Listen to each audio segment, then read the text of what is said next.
नमस्कार, मैं हूं आपके साथ पुनीता सिंह और आप देख रहे हैं अपना भरोसेमंद चैनल उत्तर प्रदेश उत्तराखंड। उत्तर प्रदेश में नवंबर की शुरुआत में ही ठंड ने असर दिखाना शुरू कर दिया है और बुधवार को मौसम शुष्क और ठंडा रहेगा। वहीं सुबह शाम हवा और कोहरे और धुंध के कारण ठंड और अधिक महसूस होगी, लेकिन दिन अभी गर्म ही रहेंगे। तापमान सामान्य से 2 से 3 डिग्री तक नीचे आ गया है। मौसम विभाग के मुताबिक बुधवार को प्रदेश में बारिश का अनुमान नहीं है। कुछ जगह बादल छाए रह सकते हैं। इसके अलावा AQI अभी भी राहत नहीं दे रहा है। राज्य का औसत AQI 168 के आसपास बना हुआ है, जो कि गंभीर श्रेणी में है। प्रदेश में पश्चिमी विक्षोभ का असर अब उतना नहीं रहेगा, लेकिन कुछ जगह बूंदाबांदी हो सकती है। न्यूनतम तापमान 17 से 19 डिग्री सेल्सियस और अधिकतम 26 से 28 डिग्री तक रहने का अनुमान जताया गया है। तो हवा में लगातार जहर घुलता हुआ नजर आ रहा है और स्थिति ये हो गई है कि शहर शहर AQI की जो स्थिति है वो दिनों दिन खराब बिगड़ती हुई नजर आ रही है। और यही वजह है कि लोगों को भारी परेशानी, क्योंकि हवा में पॉल्यूशन के ज्यादा बढ़ने के बाद लोगों की जो बीमारियां हैं उसमें काफी इजाफा देखने को मिल रहा है। खास करके जिन्हें फेफड़ों की समस्या है, लंग्स में प्रॉब्लम है, बच्चे हैं, बुजुर्ग हैं, उन्हें काफी समस्याओं का सामना करना पड़ रहा है। तो शहर शहर स्थिति लगातार बिगड़ती हुई और बदहाल नजर आ रही है। कोहरे और प्रदूषण की दोहरी मार इस वक्त लोग झेलते हुए नजर आ रहे हैं, परेशान हैं और अलग अलग शहरों में AQI की जो स्थिति है वो लगातार खराब हो रही। कई ऐसे शहर हैं जहां AQI 300 के पार पहुंच चुका है, 400 तक पहुंच चुका है। यानी कि जो हवा में जहर घुल रहा है वो हमारी सेहत के लिए बहुत ज़्यादा खराब है। यानी कि कई डॉक्टर्स ये भी मानते हैं कि जो ये पॉल्यूशन है वो कोविड से ज़्यादा खतरनाक है और ऐसे में लोगों को बहुत ज़्यादा सावधान और सतर्क रहने की ज़रूरत है। तो हर साल की तरह इस साल भी लोगों को परेशानियों का सामना एयर पॉल्यूशन की वजह से करना पड़ रहा है। और दिनों दिन यानी कि जैसे जैसे ठंड नजदीक आ रही है वैसे वैसे लगातार पॉल्यूशन को लेकर स्थिति खराब, दयनीय, बिगड़ती हुई नजर आ रही है। यानी कि जब आप सड़कों पर निकल रहे हैं तो विजिबिलिटी बहुत ही कम है और ऐसे में जो वाहन चालक हैं उन्हें इस वक्त काफी परेशानियों का सामना करना पड़ रहा है। डॉक्टर्स बार बार सलाह ये दे रहे हैं कि अगर आपको ज्यादा जरूरत ना हो तो घरों से बाहर ना निकलें। अगर आप निकल रहे हैं तो तमाम तरीके से एहतियातन जरूर बरतें, खास करके मास्क का इस्तेमाल करें, क्योंकि देखिए कहीं ना कहीं लंग्स की अगर हम बात करते हैं, फेफड़ों की बात करते हैं, या फिर जिन्हें पहले से ही कई तरह की बीमारियां हैं उन्हें काफी परेशानी हो रही है, उन पर ज्यादा खतरा बना रहता है।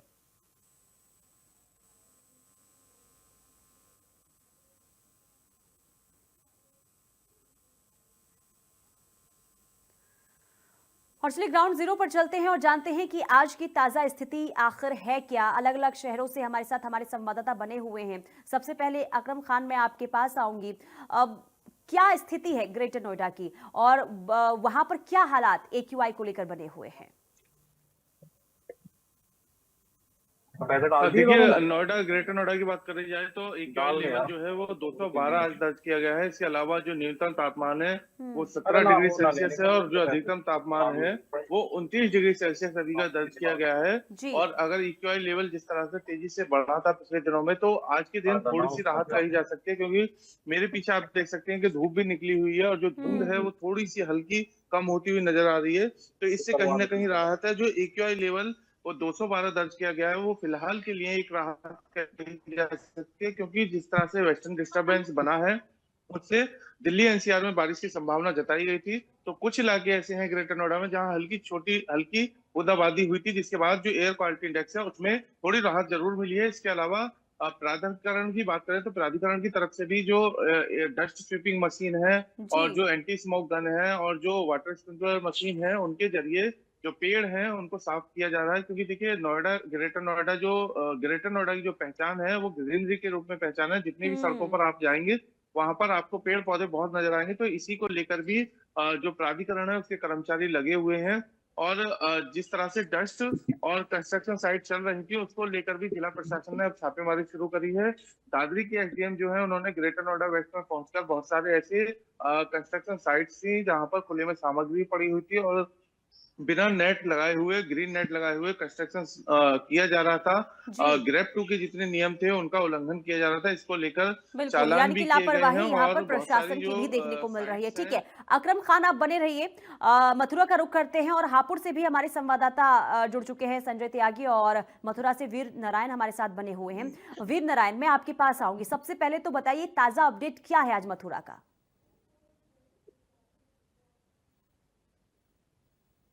देखिए बिल्कुल, जिस तरीके से एक्यूआई लेवल लगातार बढ़ रहा था, लेकिन अब जरूर उससे राहत मिलती लोगों को मिल रही है, क्योंकि अभी 174 आज का जो ताजा एक्यूआई लेवल है वो 174 दर्ज किया गया है। तो कहीं ना कहीं जो जिस तरीके से हवा में जो प्रदूषण है वो फैल रहा था, हम्म। लोग पराली जला रहे थे, लेकिन जिला प्रशासन लगातार इसको लेकर सख्त नजर आ रहा था। तो कहीं ना कहीं जो एक्यूआई लेवल है वो अब घटता हुआ नजर आ रहा है। लेकिन जिस तरीके से मिट्टी खनन की जो वारदात है वो सामने आ रही है, और मिट्टी के जो कण है वो धूल में अभी भी घुलते हुए नजर आए, तो इससे कहीं ना कहीं जो राह चलते जो लोग हैं उनको काफी परेशानियों का सामना करना पड़ता है। जैसे गाड़ियां जब चल निकलती हैं तो वो जो धूल के जो कण हैं वो जी हवा में फैलते हुए नजर आ रहे हैं। इससे लोगों को श्वास लेने में काफी परेशानियों का सामना करना पड़ रहा है। आंखों में भी जब जब जब बाइक सवार जो लोग निकलते तो उनकी आंखों में भी वो धूल के कण जाते। तो कहीं ना कहीं जिस तरीके से मिट्टी खनन जो मथुरा के जो विभिन्न तहसील क्षेत्र है उनमें अभी भी धड़ल्ले से चल रहा है, और इसी वजह से जो हवा में जो प्रदूषण है उसमें फैलता हुआ नजर आ रहा है। जो मिट्टी के जो कण है उनसे लोगों को परेशानी देखने को मिल रही है, क्योंकि जिस तरीके से पराली जलाई जा रही थी, प्रशासन जरूर जहाँ डीएम के द्वारा सख्ती बरती गई थी, लेकिन आप उसी की तरह आप मिट्टी खनन पर अगर कार्रवाई की जाए तो लोगों को प्रदूषण से जरूर बचाया जा सकता है। जी ठीक है।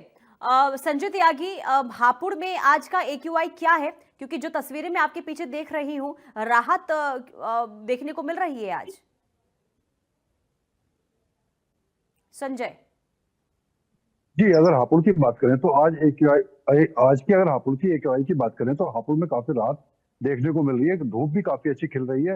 और अगर हापुड़ की ही बात करें तो सबसे ज्यादा अगर हापुड़ में दिक्कत आ रही है तो गढ़ क्षेत्र में इस समय ज्यादा ही वायु गुणवत्ता खराब हो रही है, क्योंकि वहां पर मेला जो चल रहा है, मेला चलने के साथ साथ आज से मेले का समापन शुरू हो जाएगा। तो वहां से जितने भी वाहन निकलेंगे, कच्चे रास्ते हैं, तो धूल भरी आंधी टाइप से वहां पर चलेगी। लगातार प्रशासन वहां पर पानी भी छिड़कवा रहा है। कल हमने जीरो रिपोर्ट से भी वहां पर दिखाया था कि प्रशासन लगातार वहां पर पानी भी छिड़काव करा रहा है, लेकिन वाहनों का लगातार निकलना और वाहनों का वहां से मिट्टी पर निकलना, तो तुरंत ही पानी वहां पर सूख जाता है और उसी वजह से काफी धूल वहां पर उड़नी शुरू हो जाती है। और वहां का एक्यूआई जो है काफी खराब हो चुका है, और वहां सांस लेने में भी और काफी दिक्कतों का सामना पड़ रहा है। आंखों में जलन भी है, क्योंकि वहां पर कुछ ऐसी ऐसी मजारे हैं, मंदिरें हैं जहां पर इस समय पूजा होती है और उनके लिए धुआं जलाया जाता है, क्योंकि कुछ हांडियां ऐसी होती है जिनके अंदर वहां पर चावल वगैरह बनाए जाते हैं, जो उपले वगैरह जलाकर बनाए जाते हैं। उससे वहां पर काफी ज्यादा धुआं निकल रहा है, और उस धुएं के निकलने की वजह से जितना भी गढ़ क्षेत्र है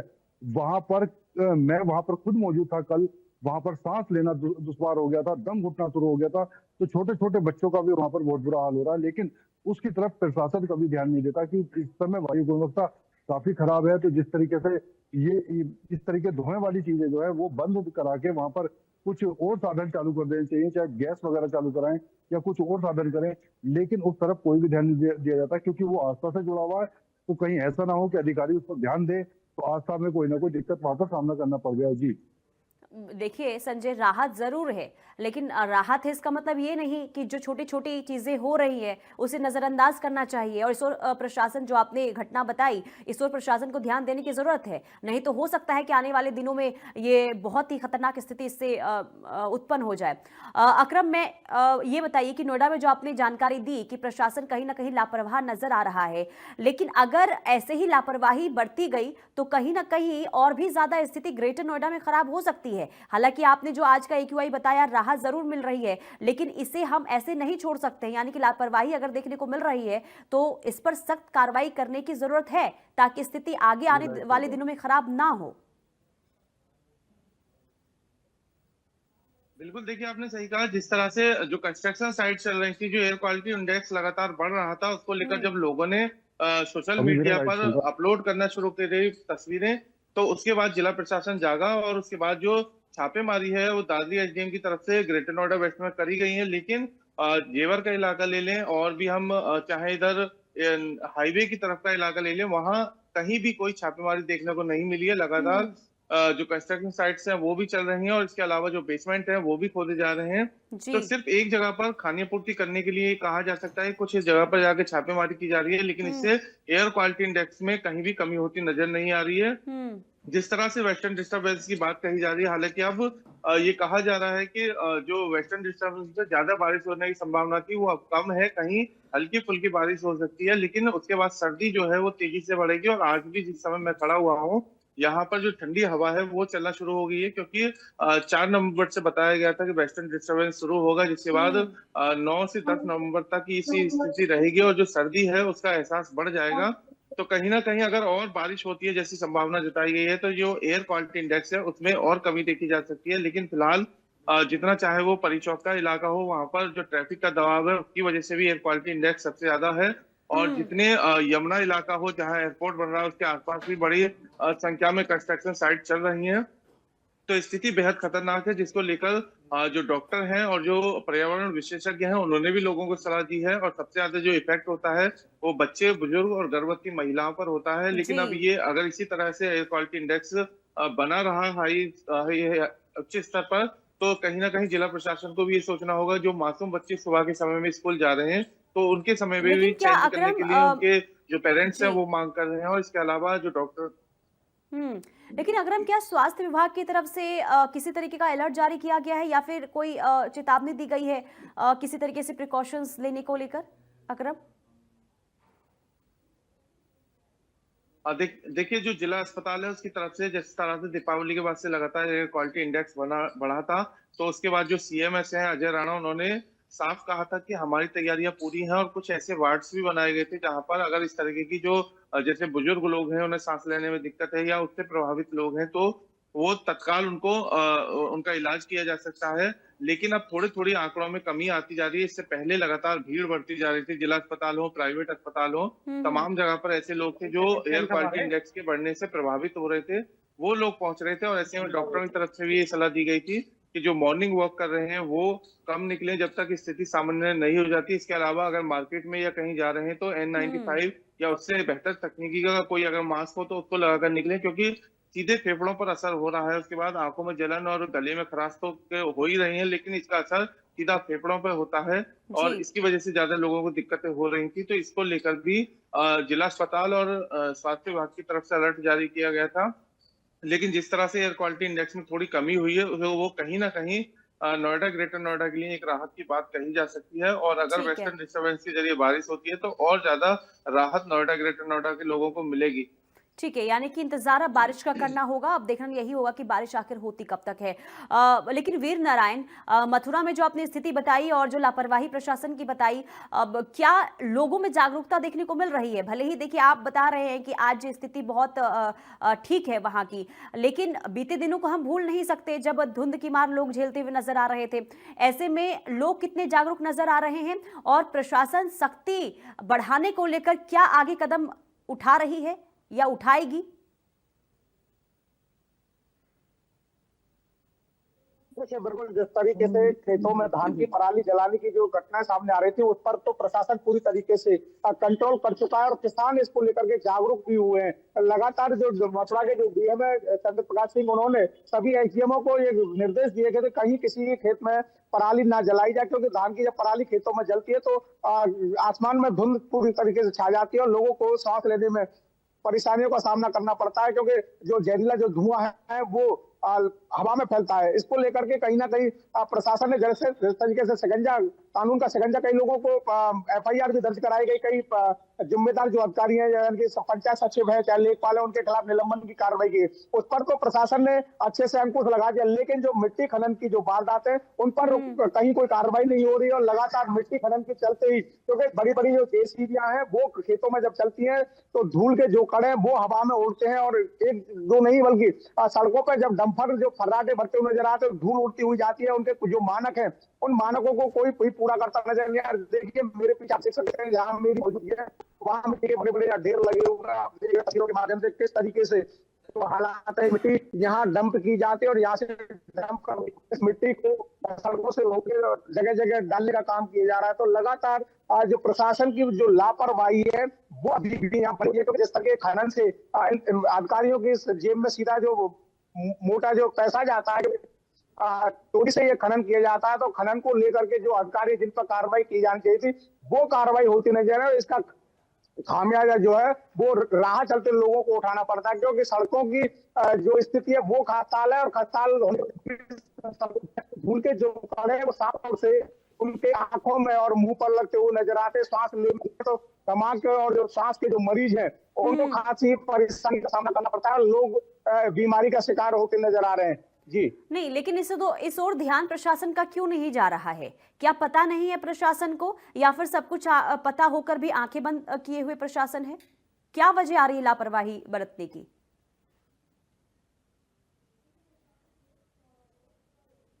वीर नारायण, आपसे सवाल था मेरा।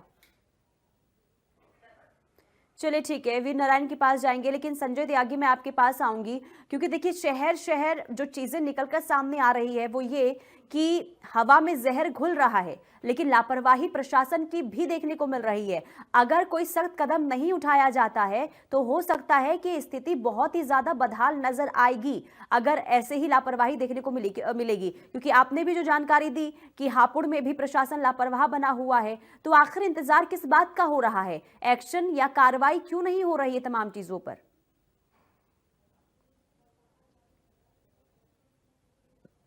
अगर एक्शन और कार्रवाई की बात करें तो एक्शन कार्रवाई तो होती है, लेकिन कागजों पर कार्रवाई होती है। आला अधिकारी जो होते हैं, आला अधिकारी जैसे ही आदेश देते हैं उनसे निचले अधिकारी वहां पर जाकर कार्रवाई करते हैं, लेकिन वो कार्रवाई कागजों में पूरी हो जाती है, लेकिन धरातल पर कार्रवाई बिल्कुल भी नहीं होती है, क्योंकि उनकी जेबें जो हैं असलियत में वो गर्म हो चुकी होती हैं, और गर्म जेबें होने की वजह से उनको ना ही तो आम पब्लिक का स्वास्थ्य दिखाई दे रहा है, और जो बच्चे या बुजुर्ग इस धूल भरी आंधी से और वायु गुणवत्ता से खराब होने की वजह से जो इस चीज से जूझ रहे हैं, उनको ये सारी समस्याओं को झेलना पड़ता है। इस तरीके का मामला जैसे अभी मथुरा से बताया जा रहा था खनन का, इसी तरीके का खनन हापुड़ में भी देखने को मिलता है।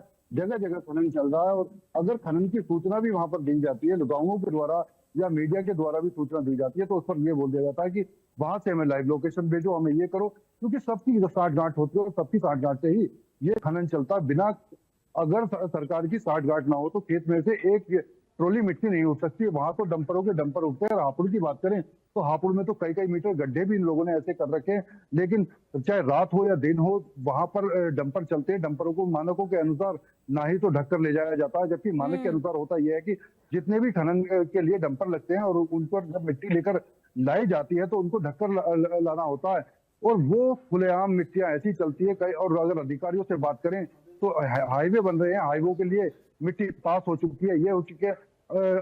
अधिकारी स्पष्ट अपना ये दिखाते हैं कि ये जो जगह है, जो डंपर हैं जो चल रहे हैं, ये हाईवे के लिए मिट्टी पास है, लेकिन वो गिरते गली मोहल्लों में जो प्लॉटें होते हैं उनमें गिरते हैं, और गली मोहल्लों में ही सबसे ज्यादा दिक्कतें को सामना करना पड़ता है, क्योंकि लोग वहीं रहते हैं और वहीं से ट्रैक्टर ट्रॉलियों की जो धूल मिट्टी होती है वहीं से उड़नी प्रारंभ हो जाती है, जहां पर बच्चों को बहुत कुछ झेलना पड़ता है, बुजुर्गों को बहुत कुछ झेलना पड़ता है। अगर दमे वाले मरीजों की बात करें तो इस समय वो बिल्कुल भी सांस नहीं ले पा रहे हैं। रही बात अगर सरकार की या प्रशासन की कि इस समय क्या गाइडलाइन जारी की गई है, तो इस समय गाइडलाइन की अगर बात की जाए तो गाइडलाइन तो जिस टाइम कोविड चला था उस टाइम पर भी जारी की गई थी, लेकिन लोग बाग कुछ दिन के लिए रुकते हैं, लेकिन फिर जैसी ही हर चीज सुधरने पर आती है तो लोग लापरवाह होने शुरू हो जाते हैं, और फिर ना ही तो वो अपने स्वास्थ्य का ध्यान देते हैं और ना ही बच्चों की तरफ ध्यान देते हैं, क्योंकि फिर उनके पैर घर में नहीं रुकते हैं। इसी तरीके से कोरोना में भी लोगों ने धोखे खाए थे, कोरोना में भी वो घर में नहीं रुक पाए थे। इसी तरीके से अब लोग जरासी सी जैसी ही वायु गुणवत्ता सुधरती है उसके बाद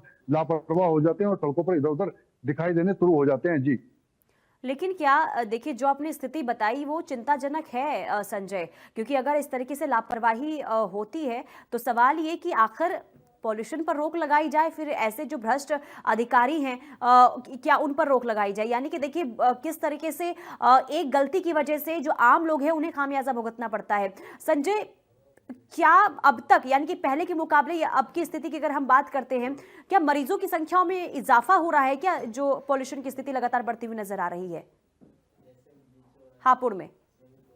अगर मरीजों की बात करें तो मरीजों की संख्याओं में काफी इजाफा इस समय बढ़ रहा है। अगर हॉस्पिटलों में जाकर देखें तो सबसे बड़ी जो समस्या है, मरीज जो सबसे ज्यादा वहां पर हॉस्पिटलों में आ रहे हैं वो केवल गले में जो दिक्कत है, गले में खराश है, आंखों में जलन है, खांसी है, जुकाम है, यहाँ तक कि सांस लेने में भी लोगों को काफी दिक्कतों का सामना पड़ रहा है। बहुत से लोगों को कहना यह है कि आंखों से पानी जाता रहता है, आंखों में कई बार जो धूल के कण होते हैं वो आंखों में गिर जाते हैं और उससे समस्या इतनी बनती है कि जैसे कि किसी की आंख में कुछ जल जाता है। और जब प्रॉब्लम सबसे बड़ी खड़ी होती है तो इस तरीके के जो गले के साथ साथ आंखों की सबसे बड़ी समस्या देखने को मिल रही है। आई स्पेशलिस्ट का ज्यादा कहना यह है कि जैसे आप लोग मास्क का इस्तेमाल कर रहे हैं उसी तरीके से आप ज्यादातर चश्मों का भी इस्तेमाल करें, क्योंकि धूल के कण होते हैं और धूल के कणों के अंदर छोटे छोटे जो कण होते हैं कई बार हमारी आंखों में जाकर चिपक जाते हैं, जिससे आंखों में काफी परेशानी होती है। और जिस समय आंखों में कुछ गिरता है तो आदमी अपनी आंख को काफी हाथों से सहलाता है, कुछ करता है, तो उससे जख्म भी कई बार बन जाते हैं। अगर वायु गुणवत्ता की बात करें तो जब से वायु गुणवत्ता खराब हुई है